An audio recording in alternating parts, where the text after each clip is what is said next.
in Hyde Park had collided in Bacon's imagination with an agitated news photo of a wartime dictator screaming into a microphone. In the painting, the figure's head is drastically displaced, swooping toward the microphones. The orator here becomes a brutal figure of gristle and hair, blood and bones. The lush lawns of Hyde Park are rendered parched and hostile, with the grass and shrubbery of the landscape described by short, stab-like strokes of black, brown, and dark blue across the unprimed tan canvas. Only the pasted blue band of sky alleviates the charred and ominous mood. With these four works and Painting 1946, Bacon attained a sudden and formidable maturity. His rejection of Christianity is not incompatible with an obsession with the crucifixion that has endured for more than 2 decades, and the fact that it forms the subject of one of his latest major works tells us that it has not lessened its hold. While Painting 1946 began as an image of a bird lighting on a field, it evolved into a study of a powerful, brooding figure who presides with dark ceremony over a scene of slaughter. The figure's neck is huge and bull-like, his upper lip vivid red, as if stained with the blood of the raw meat on the railing. The umbrella, familiar in surrealist paintings and in the daily life of England, calls to mind the wartime figure whose emblem it became, Neville Chamberlain. No paintings survive from 1947, but late 1948 and throughout 1949, Bacon completed a series of 6 heads in preparation for a one-man exhibition in London. In Head 1 of 1948, elements of traditional portraiture coexist with loose, spontaneous brushwork. The gold railing, the pentameno of a human head, and the suggestion of shoulders indicate that the painting was conceived as a portrait. In Head 3 of 1949, the hazy image of a man looking over his shoulder floats as though projected on a heavy curtain. This apparition stares penetratingly at the viewer in Bacon's first rendering of eyes since the early 1930s. In Head 6 of 1949, Bacon created a cube-like structure that frames and concentrates the human subject. Described in rapid and economical strokes, the figure screams in the seclusion of the claustrophobic space. With this painting, Bacon introduced the imagery that would dominate his work for the next 8 years. A figure isolated in a room, unaware of being observed at a moment of crisis or collapse.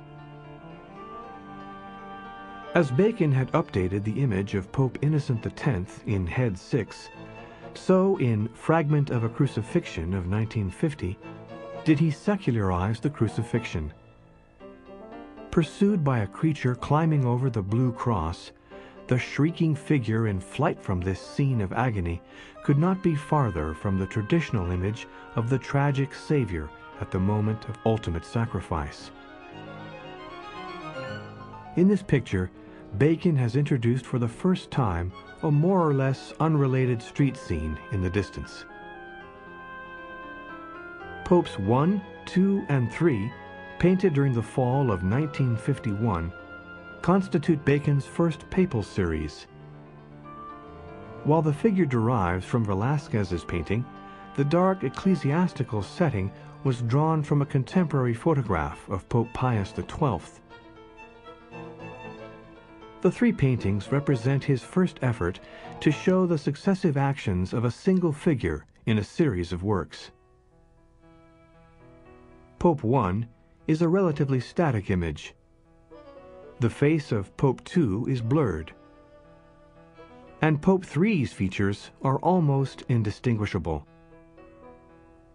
Bacon observes that the open-mouthed subjects might just as well be yawning, coughing, sneezing, laughing, or talking. Pope II, 1951. This picture, which is sometimes known as Pope Shouting, was actually painted first and followed by Pope I and Pope III in that order. However, Bacon confirms that he intended from the beginning to paint a series of 3 works. With the study after Velázquez's portrait of Pope Innocent X of 1953, Bacon reinvented Velázquez's image, both formally and thematically, by tempering the composed grandeur and distant self-confidence of the 17th century painting with the blurred spontaneity and instability of the 20th century photograph. Retaining the structure of the staid Baroque prototype, the pose, the attire, the throne, and the setting, he tightens the relaxed hands into balled fists and incorporates the open mouth and mangled pince-nez from Eisenstein's Screaming Shot. Study for Crouching Nude, 1952. Muybridge's photographs frequently show a naked figure in action in front of a wire fence, which has numbers along the bottom, somewhat in this fashion. However, the figure in this picture was not derived from Muybridge. 3 Studies of the Human Head of 1953, painted in August-September, was not initially conceived as a series.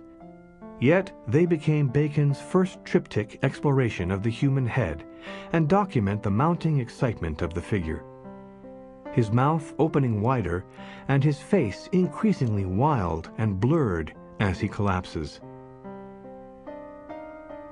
The grassy habitat became the setting for the Study of a Baboon of 1953, its subject's jaw opened wide, yawning or screaming like the popes that preceded it.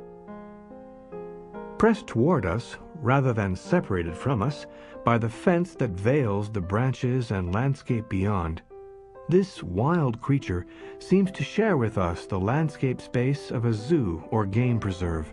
In Man with Dog of 1953, the ghostly dog is linked by a leash to a shadow figure, suggested only by the hazy outline of legs and feet. The park walk along a pavement beside a curb and sewer grate